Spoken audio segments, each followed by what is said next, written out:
دوسرا پارہ سورہ بقرہ کی آیت نمبر 146 کی تفسیر بیان ہو رہی ہے۔ عرب زبان میں ایک محاورہ کہتے تھے کہ اگر کسی بارے میں پورا یقین ہوتا نا کسی بات کے بارے میں، تو کہتے تھے کہ یار یہ تو اس کو میں ایسے جانتا ہوں کہ جیسے میں اپنے بیٹے کو جانتا ہوں۔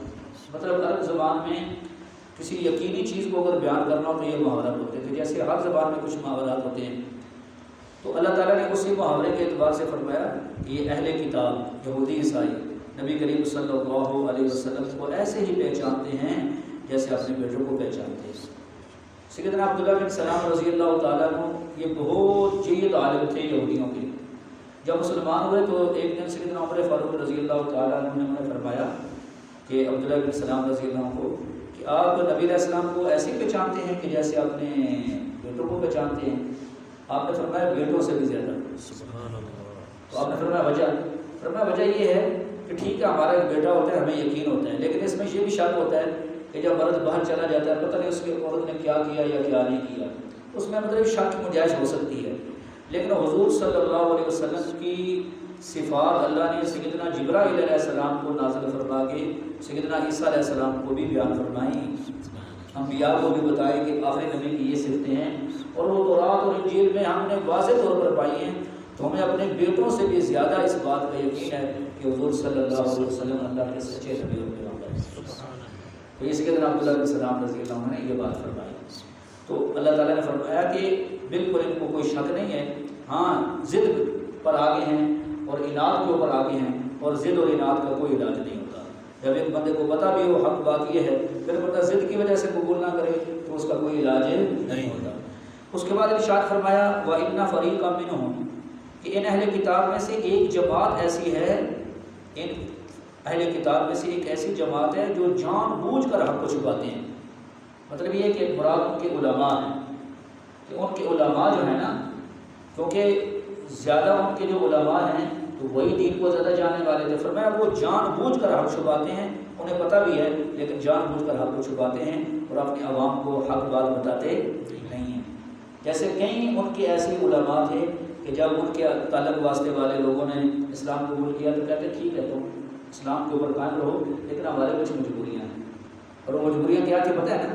نذرانے، پیٹ ہیں جی، حرام مال کھانا اور لوگوں سے وظائف لینا، اور یہ جناب والا غلط مسئلے بتا کے تو پیسے لینا، کیونکہ وہ اپنی عوام کو یہ بھی کہتے تھے کہ نہیں سچا دین ہمارا ہی ہے، تو وہ مسئلے بھی اپنے عوام کو پھر بتاتے، تو پیسے لے کر غلط مسئلے بتاتے۔ تو فرمایا ایک جماعت ایسی ہے جو حق بات کو چھپاتی ہے، جان بوجھ کر حق بات کو چھپاتی ہے۔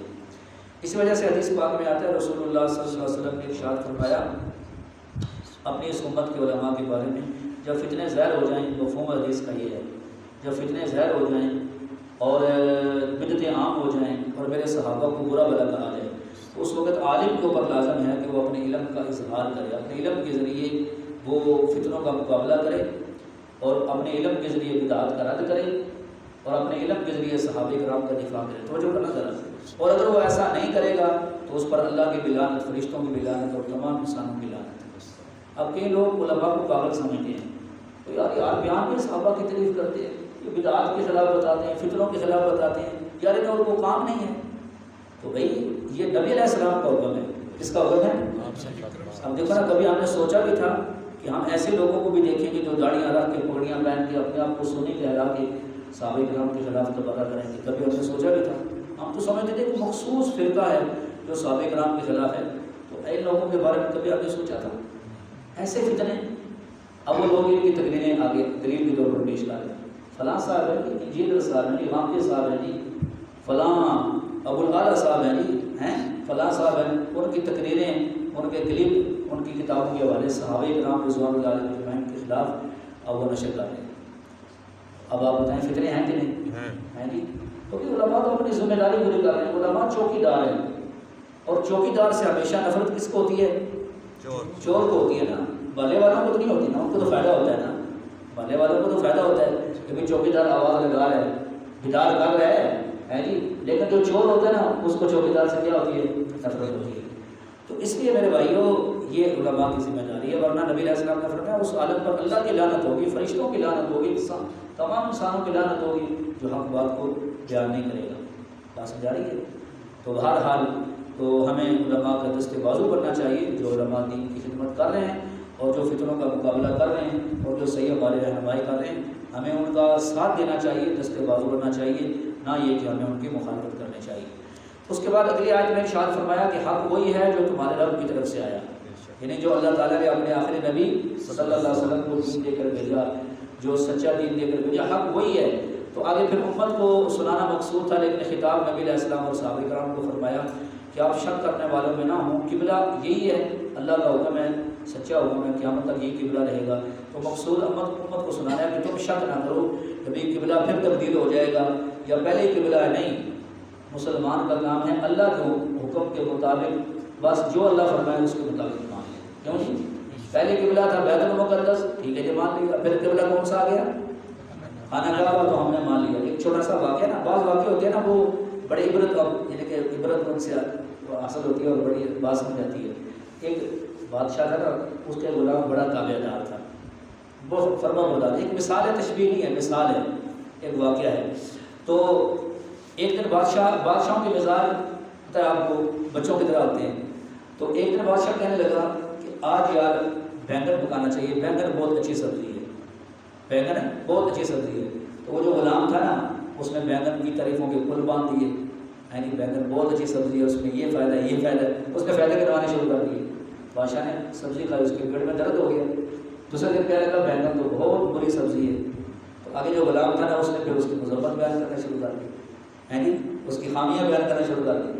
تو بادشاہ کہنے لگا تو وہ عجیب بندہ ہے، جب کل کہ میں نے اس کو کہا کہ بہت اچھی سبزی ہے تو تمہیں تعریفیں کرنا شروع کر دی، آج تو اس کی مذمت کر رہا ہے، اس کی برائیاں۔ اس نے کہا بادشاہ سلامت، ہم آپ کے تابع ہیں بینگن کے لیے۔ کیسی بات کی اس نے؟ مطلب آپ کو پسند ہے تو ہمیں بھی، اور آپ کو پسند نہیں تو ہمیں بھی پسند نہیں۔ تو مومن کو ایسے ہونا چاہیے، اسے اپنی مرضی نہیں کرنی چاہیے کہ مجھے یہ پسند ہے، مجھے یہ پسند ہے، یعنی تو اگر اہل کتاب مومن ہوتے نا تو پھر اپنی مرضی نہ چلاتے، کہتے ہیں ٹھیک ہے جو اللہ کا حکم ہے ہم اس کے پابند ہیں۔ ہم یہ نہیں ہے کہ بھئی ہم اپنی مرضی کریں، اللہ کا جو حکم ہے ہم اس کے پابند ہیں۔ بہرحال اللہ تعالیٰ ہمیں سمجھنے کی اور عمل کی توفیق دے۔ ترجمہ سنیں۔ بسم اللہ الرحمن الرحیم۔ الذین آتیناہم الکتاب، وہ لوگ جن کو ہم نے کتاب دی ہے، یعرفونہ، وہ نبی علیہ السلام کو پہچانتے ہیں، کما یعرفون ابناءہم، جیسے اپنے بیٹوں کو پہچانتے ہیں۔ مطلب کوئی شک نہیں، سارے بولے کوئی شک نہیں ہے۔ وَإِنَّ فَرِيقًا مِّنْهُمْ لَيَكْتُمُونَ الْحَقَّ، اور بے شک ایک جماعت ان اہل کتاب میں سے البتہ وہ حق چھپاتے ہیں، وَهُمْ يَعْلَمُونَ، حالانکہ وہ جانتے بھی ہیں کہ حق چھپانا بری بات ہے، لیکن پھر بھی کیا کرتے ہیں؟ حق چھپاتے ہیں۔ الحق من ربک، حق وہ ہے جو آپ کے رب کی طرف سے ہے، فَلَا تَكُونَنَّ مِنَ الْمُمْتَرِينَ، بس آپ نہ ہو جائیں شک کرنے والوں میں سے۔ اللہ تعالیٰ الحمدللہ